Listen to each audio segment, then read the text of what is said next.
नमस्कार, मैं हूं विनोद महला। आप देख रहे हैं दा मुद्दा।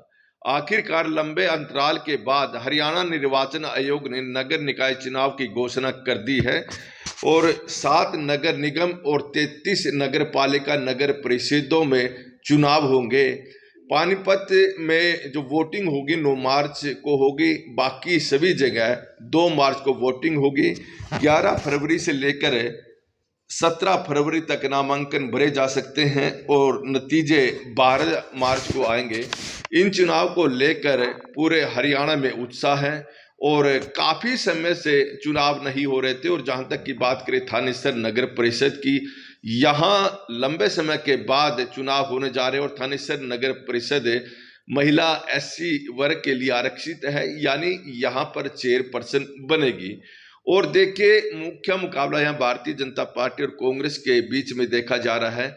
और लंबे समय से जो पूर्व विधायक हैं सुभाष सुधा, उनके परिवार का नगर निगम पर कब्जा रहा है। उनकी पत्नी लगातार 3 बार से चेयरपर्सन बनती आ रही है और इस दफा भारतीय जनता पार्टी कोई नया चेहरा उतारेगी। यह चेहरा कौन होगा यह समय बताएगा। जहां तक की बात करें कांग्रेस की, कांग्रेस भी नगर निकाय चुनाव को लेकर बड़ा उत्साहित दिखाई दे रही है और कांग्रेस के प्रदेश प्रभारी दीपक बावरिया ने कन्वीनर, जिला प्रभारी और जोनल पदाधिकारियों की घोषणा की हुई है, जो इन चुनाव में पूरी रणनीति बनाएंगे और प्रयास करेंगे कि कांग्रेस पार्टी भी इन चुनाव में जीते। हालांकि देखिए, जिस तरह से 2024 में विधानसभा चुनाव हुए हैं और कांग्रेस पार्टी को बड़ी उम्मीद थी कि सत्ता में 10 साल बाद लौटेगी, लेकिन ऐसा हो नहीं पाया। और खास तौर पर देखे, कांग्रेस पार्टी शहरों में ज्यादातर सीटों पर हारी और भारतीय जनता पार्टी को बड़ी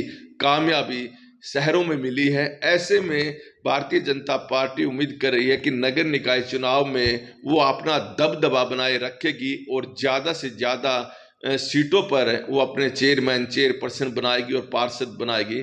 जहां तक थानेसर नगर परिषद की बात करें, यहाँ पर हो सकता है कि कांग्रेस पार्टी सिंबल पर चुनाव लड़वा दे। हालांकि कांग्रेस की परंपरा यही रही है कि कांग्रेस कभी सिंबल पर चुनाव नहीं लड़ाती, न केवल थानेसर से बल्कि पूरे हरियाणा में हो सकता है कि सिंबल पर चुनाव हो और इससे निश्चित तौर पर कांग्रेस पार्टी को फायदा मिलेगा। लेकिन कहीं ना कहीं अगर परंपराओं की दुहाई यहाँ पर इन चुनाव में दी गई तो हो सकता है कि कांग्रेस पार्टी सिंबल पर चुनाव ना लड़ाए और पर्दे के पीछे चेहरे आगे जरूर करे। यानी पार्टी किसी एक चेहरे को आगे कर सकती है हर नगर निगम नगर परिषद में और नगर पालिका में।